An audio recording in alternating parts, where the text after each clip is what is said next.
Hello, hello, hello everyone. Got another review and we're just gonna get into it. Okay. The Velvet Underground is the latest film by writer and director Todd Haynes. The director of Safe, Velvet Goldmine, Far From Heaven, I'm Not There, the Mildred Pierce miniseries on HBO, Carol, Wonderstruck, and Dark Waters. The Velvet Underground is Todd Haynes' first documentary, and it's such a breath of fresh air compared to the documentaries that I've seen over the last couple of years, and even documentaries that I saw at this festival. The film explores the titular band from their inception to the present, and I was completely sucked in from the beginning. This is a feat of how good the film is because I had such a terrible seat. I was on the edge of the right balcony, so not only was I elevated in relation to the screen, I wasn't even close to being centered. And yet, when the blaring, screeching chords from the end of the song Heroin opened the movie in complete darkness, the film had me in the palm of its hand. Although I love the Velvet Underground and I remember exactly where I was when I found out Lou Reed died, I'm not going to preface this review by saying I'm biased here because every review, everything you say, every thought or feeling you've ever had is biased. But it didn't help that I love this band, so yeah.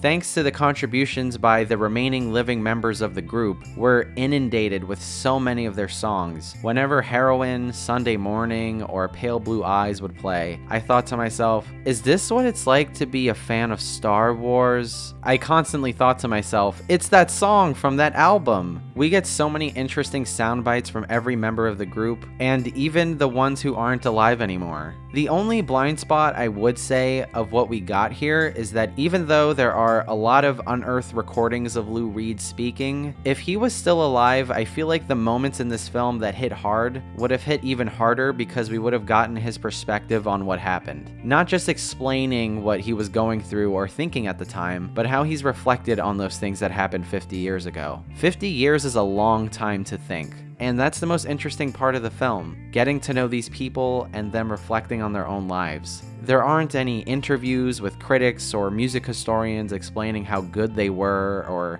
who or what they influenced or anything like that. This is a character-based documentary, if you can even call a documentary character-based. It's only interested in showing you a portrait of this group. It's not interested in educating you about this group. I feel like a lot of these historical documentaries sort of follow a 3-act structure in a lot of contemporary films, and this movie is not interested in any of that. And I feel like that's why someone would spend years of their lives making something like this that looks like it took a ton of effort, especially in the editing. The editing in this film is probably the strongest aspect of the Velvet Underground. Like the group, it's a collage of styles, faces, shapes, colors, and sound design. It's truly hypnotic at points, in my opinion. I don't know if you guys feel this way when you're watching a movie about a certain artist, but I feel like if you're making a movie about an artist and you feel inspired by that artist's work, I feel like you should try aesthetically to try to capture the spirit of that artist. And The Velvet Underground is one of those few movies that actually does that. I absolutely love this movie, and my only regret is that I didn't get a good enough seat to see it in the best possible way. I think I can see myself giving this a higher rating in the future with subsequent viewings, but right now, I think this is the second best documentary of the year,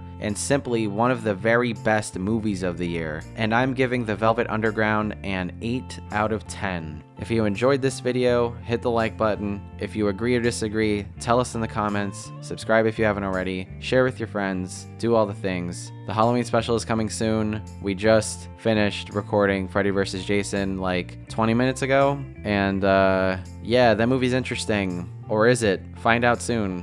Bye-bye. You have to get past the Avengers and Marvel shit at some point, okay? Other people make movies.